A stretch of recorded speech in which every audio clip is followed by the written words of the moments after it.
A dollar invested at 18 is worth $84 by retirement. The same dollar at 25 is worth 45. At 35, 17.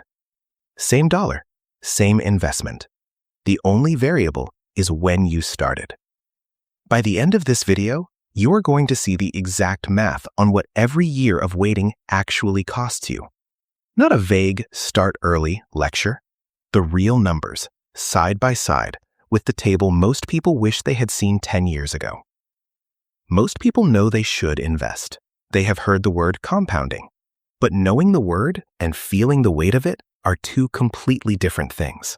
So they tell themselves, after the next raise, after the debt is paid off, once there is a real income to work with. That delay feels responsible in the moment. Deep down, you know it is wrong, but you tell yourself whatever you need to hear to justify it. The math says it is the most expensive financial decision most people will ever make. And by the time they realize it and the cost becomes visible, years of compounding have already been lost. You cannot get that time back. That is not a discipline failure. That is a system that never showed you what the waiting actually costs. This channel exists to close that gap. No hype, no noise. Just the frameworks that change how you see your money. Keep watching and feel free to subscribe. The most valuable thing you have when you are young is time. You are a billionaire of it. Start with a single dollar, $1, invested at age 18 in a broad market index fund, earning the historical average return of roughly 10% per year. By age 65, that $1 is worth $84. The same dollar invested at 25 is worth $45 at 65. At 35, that dollar is worth $17 at 65. Same dollar, same investment, same market. The only variable is when you started. Starting at 18 instead of 25 nearly doubles your result. Starting at 18 instead of 35 does not give you twice the outcome, it gives you 5 times the outcome. I did not truly grasp this at 18. I knew the concept, but I made the same excuses most of you might have. I did not get serious about investing until 25. Before that, there was always a reason to push it off. Or worse, throw everything into high-risk assets that were closer to gambling than investing. If that sounds familiar, just start. Even if it is $20 here and there and you don't think it matters yet. Time is not just a factor in compounding. It is the factor. And every year you wait is not neutral. It is a tax. A quiet, invisible tax on your future wealth. Call it the waiting tax. Nobody sends you a bill for it. Nobody shows you the receipt. But here is what makes it so expensive. The waiting tax compounds too. Every year of delay does not just cost you 1 year of growth. It costs every year of growth that year would have generated after it. Think of it this way. When you spend $1 instead of investing it, you are not spending $1. You are spending the $84 version of it. You are spending a future you already had. And here is what makes the early years so powerful. $1 at 18 is worth almost $2 by 25 just from growth alone. $1 at 18 is worth almost $5 by 35. So even if you can only afford to set aside $100 at 18, someone at 35 would need to invest almost $500 to match the same outcome. At 35, you probably have more income, but you almost certainly have more expenses too. The math does not wait for your budget to catch up. Now take that same math and apply it to a real amount, $200 a month. Imagine 3 people. Each one saves $200 a month consistently until age 65. Same discipline, same amount. The only difference is when they started and where they put the money. The first person starts at 18 and keeps their money in a standard savings account earning nothing, 0 return. By 65, they have exactly what they put in, $112,800. Decades of discipline, 0 reward from the money itself. The person who starts at 25 puts in $96,000.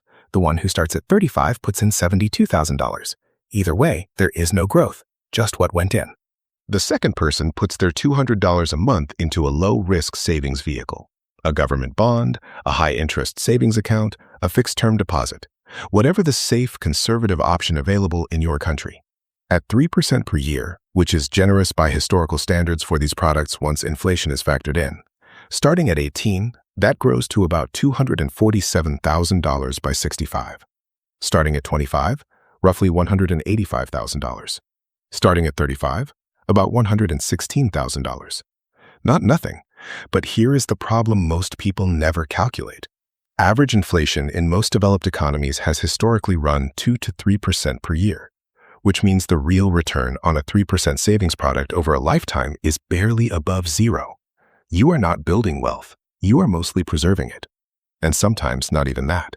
Now here is the third person. Same $200 a month, but instead of a savings account, they invest in a low-cost index fund, earning the market's historical average of around 10% per year. Starting at 18, $2,500,000 by age 65. Starting at 25, $1,260,000 by age 65. Starting at 35, $452,000 by age 65.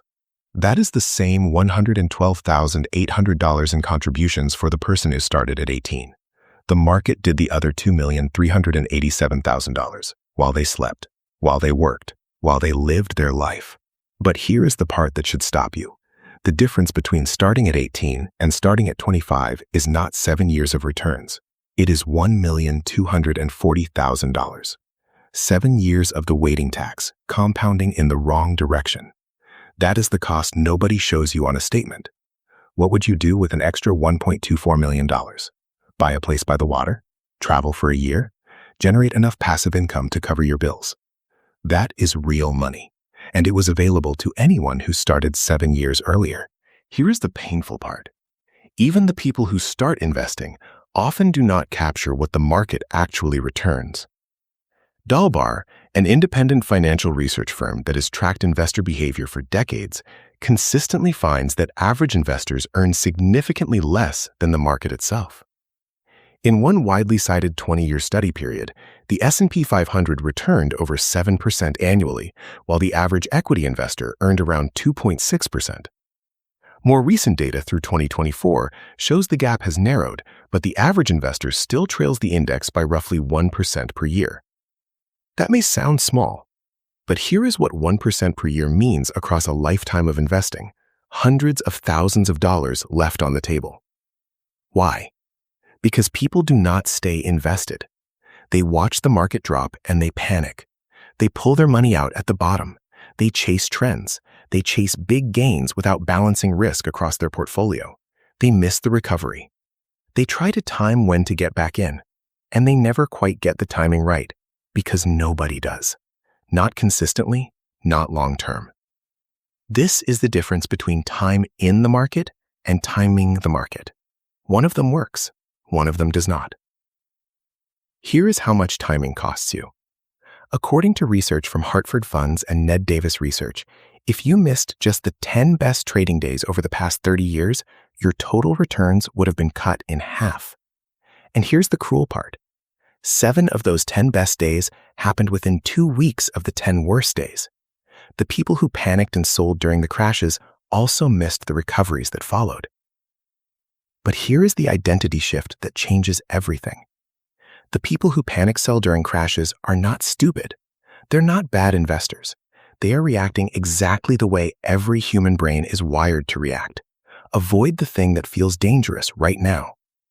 The problem is that in investing, the thing that feels dangerous in the short term is almost always the safer path in the long term. The people who got burned and moved to safe savings products were not wrong to want safety. They were wrong about what the real risk was. The risk was never the short-term drop. It was the 30 years they spent avoiding the market afterward. That decision cost them far more than any single crash ever would have. My family learned this the hard way. They finally moved into mutual funds and index funds a few years before the 2008 collapse and got burned. They did not buy the dip. They panicked out and turned paper losses into real ones. After that, they moved everything into savings accounts and bonds because it felt safer. They were in their 30s at the time with decades of runway ahead of them, but they never went back in. Almost 20 years later, they missed out on one of the longest bull markets in history. They had the time horizon to ride it out. They just did not have the understanding of what the real risk was. Hopefully now you do. Dollar cost averaging is just a term for what the third person in the table was already doing. investing a fixed amount on a consistent schedule, regardless of what the market is doing. When markets are up, your $200 buys fewer units. When markets are down, your $200 buys more. Over time, this averages out your cost per unit and removes the pressure of trying to invest at the perfect moment, because there is no perfect moment. There is only consistent action over time. But here's what makes this powerful beyond the math. When you automate it, the decision is made once and then runs without you.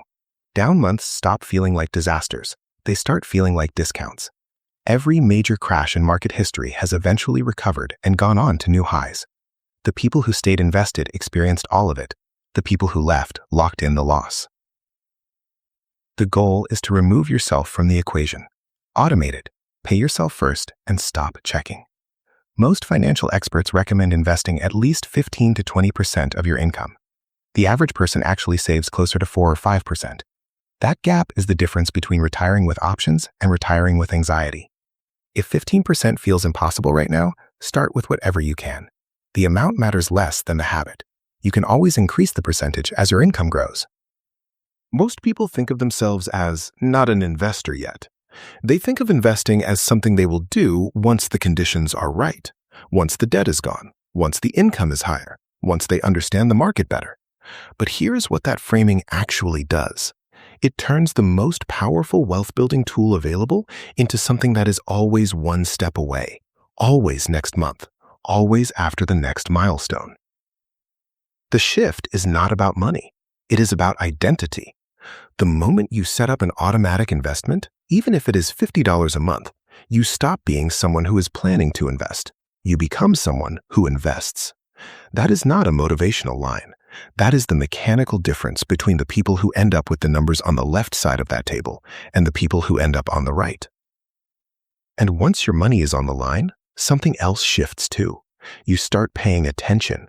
You start learning because you have skin in the game now, not because someone told you to. That is when investing stops being abstract and starts being personal. Start. Even if the amount feels small, $50 a month at 10% over 40 years becomes roughly $316,000.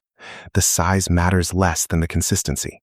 Automate it so the decision is made once and then runs without you, and then leave it alone. The numbers in this video are not theoretical. They are historical. They are what the market has actually done for people who showed up consistently and did not flinch. You now know what a dollar is worth at 18 versus 25 versus 35. You have seen the table. You have seen the waiting tax. Your future self is already paying for the years you waited. The question is how many more years you add to the bill. The next video breaks down the single most common piece of career advice that is quietly making people poorer. That one changes how you think about your job.